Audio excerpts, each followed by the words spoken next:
Well, it's time for the 2021 European Darts Championship, and here will be my predictions for today's session.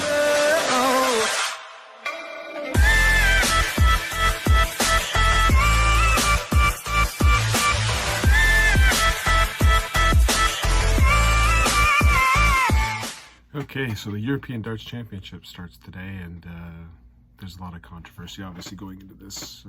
You only have two events, and you base your ranking off two events.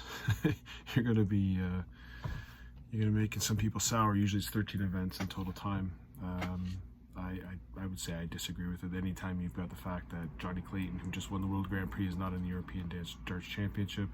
I don't believe Dimitri Vandenberg is in. I don't believe Dave Chisnell is in. You're missing a lot of people in your top 10. You're missing Gary Anderson because he never plays, but it just seems to be a little bit off to me. For me, there's some players here that typically wouldn't have a chance at it. And then for me, I feel bad about the ones that qualified for the European Championship in 3, which never took place, but you qualified.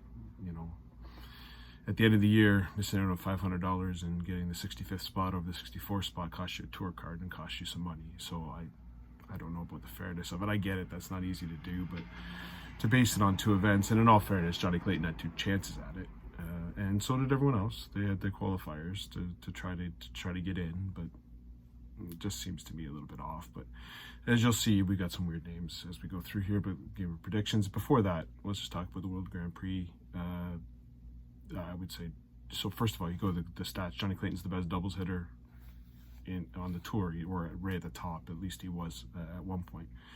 So for him to win the World Grand Prix, I think him standing up to Price was surprising to me, because usually he folds like a cheap tent when he gets to Price. He gives him way too much respect. A couple of controversies in the tournament. The Chihuahua talking about foot stomping with Noppert. It's interesting. I've always said this. Someone challenges Van Gerwen, he's going to fold like a cheap tent. He just like he roars. He's not Gerwin Price. He roars and yells, but he's got nothing to back up. He's got the physical specimen of me. He's just not a. So Noppert challenges him, and then Noppert wins. I don't know. Maybe this will be something going forward that people will do. Knock your nonsense off, bud. And considering Noppert probably weighs about 140, if you challenged him saying that he did it, and if you say he's cheating and he's not cheating, I've seen other people react. They didn't react like that. So I didn't see anything that said he was cheating, but he sits in between him and Price. They sit in that zone all the time. Wade's another one. They sit right behind you. There's a zone there that you're not supposed to step into. Make the rule or don't make the rule. I'm not particular to either one, but you know, at that point you can see that Van Gerwen and Price, they always sit in that, whatever they call it, the neutral zone, or where you're not supposed to stand in. So anyways, let's get to my predictions today. Again, some weird names in this tournament that you typically wouldn't see in a major tournament. First one up, Simon Whitlock against William Borland. There's a name you wouldn't have expected. Borland, he just won 1 game, he's through. And then I think he had to pull out. He was supposed to play right arm. He won 2 games. Anyways, I see Simon Whitlock winning this one 6-3. I think the next game will be a really good one. Kim Huybrechts against Brandon Dolan. I'll tell you, on a personal watching darts level, I'll watch Brandon Dolan over Kim Huybrechts any day of the week, twice on Tuesdays. Kim Huybrechts is, again, another just lots of energy, yapping and yapping, but you understand if you got that guy in a back alley, he'd piss his pants. So I don't know. For my money line, I like the odds for Huybrechts, so I took Huybrechts to win it. So if I'm going to take Huybrechts to win it on the bet, why don't I predict him to win? So I see this being 6-5. Next one up, Rob Cross, Keane Barry. Rob Cross, big win over Peter Wright. Although I'm going to talk about Peter Wright later when he's playing his game and what he should do. But I mean, really, at the end of the day, Cross played really well. Don't get me wrong, but Wright gave it to him by missing doubles in 2 sets, and you're talking about a 2 sets game. I think, you know, if there had been 3 or 4 sets, that match turns out a lot differently. But at the end of the day, big win for Cross, and then he lost to Rutowski in the next round. I like Cross to win this, just experience. I mean, he's not playing badly. He's kind of getting back to that Rob Cross when he was like not ranked but showing up in tournaments and winning.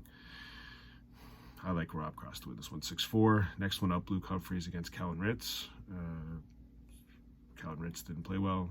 Luke Humphries played really, really well. Actually, his game against Searle was really was crazy. But I would say, you know, in this game, or that was in the Grand Prix, Humphries just got too much. For me, Ritz he's there, he's not. He's got to learn, to me, Ritz got to learn to slow that pace down. He's got to slow it down. When he misses that first dart, you can guarantee it's a bad score. If he hits the first dart, you guarantee it's a good score. He's all about that first dart. And because of his speed, he's not adjusting. Maybe if you hit the dart, you go fast. And if you don't hit the dart, step back, try again. But anyways, that's just my personal opinion on his throw. I'll take Luke Humphries to win this one 6-3. Jose De Souza against Lewis Williams. De Souza doesn't look in form at all. I don't really care about the glasses. I don't care about any of that stuff. But just didn't look in form at all. Didn't look like he was into the game. He beat Durant. I get it. Durant wasn't playing well. Durant's got I don't know. It's tough to watch. Lewis Williams, though, is one of those young players who can hit 180s for fun and might hang with Jose in this one. I would not be shocked if Jose loses this one, but I can't take him. If I'm going to predict, I'm going to predict him to win this one 6-2. Next one up, I think, will be your match of the night, Peter Wright against Florian Hempel. I think Florian Hempel is a very underrated player. I've seen him play a couple times where he's just lit it up. Then he gets to the end of the game and it just kind of folds on him, and I suspect something might happen here. Now, Peter Wright, please play the element darts, you know, the darts that you win tournaments with, the darts that you dominated the match play with, the darts that you've dominated the last days of player championship with. Those darts, those are the ones you want to play with. You know, we went to World Championship darts, and like, he's not playing horribly. And here's the other thing too that happens against Wright, and it's happened all the time. The other players, like Colin Ritz, threw 110 average against him. He lost. Cross played really, really well against him. I wouldn't say he played Ritz well, but he played really, really well against him. You know Hempel's going to come out and he's going to play well against you, because that's just the way they line up against you. They play really well against you. If I'm a Wright fan, I want to see the elements come out. I do not want to see the World Championship darts or whatever other darts he can craft. So if he plays the element darts, I'm happy with my pick. If he doesn't, I'm a little worried. I think he's going to squeak by 6-5. I think Florian Hempel might have some match darts, but he'll miss them, and Wright will take it out. The next one up, Mensur Suljovic against Adam Hunt. I'm going to take the upset here. I like Adam Hunt as a player, and I think Mensur, yeah, he's started to play well, but this is a lot of tournaments in a row for him. And he was struggling before, so I'm taking that as maybe the excitement's kind of gone. You know, he's had a good run here, and I think Adam Hunt's pretty, you know, he's a decent player, and if Suljovic doesn't show up, he'll eat him up. So I'm taking Adam Hunt in the big upset, 6-4. And then I think Joe Cullen's going to do a job on Ted Evans. Again, Cullen is not one of those other players that likes to talk about how great he is and then goes into a major tournament and doesn't do well. So see what happens here.